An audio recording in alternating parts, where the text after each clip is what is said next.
Provinsi Sumsel yang kaya akan hasil bumi makin menjadi lirikan, terutama bagi perusahaan asing. Terbukti nilai investasi penanaman modal asing makin meningkat tiap tahun.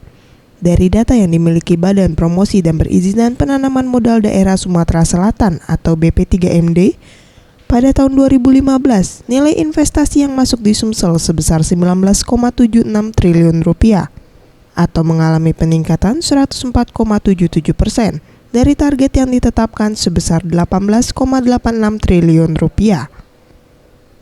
Sementara di tahun 2016, BP3MD Sumsel targetkan investasi yang masuk sebesar 20,62 triliun rupiah atau meningkat 9,33% dibandingkan tahun 2015.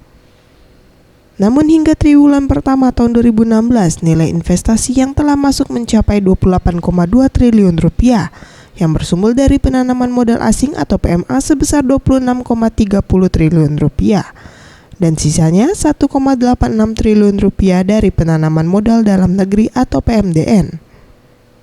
Menurut Sofyan Aripanca, Sekretaris BP3MD Sumsel mengatakan PMA merupakan penyumbang terbesar tercapainya investasi di Sumsel, di mana perusahaan-perusahaan asing menanamkan modalnya di bidang kekayaan alam seperti pengolahan batu bara.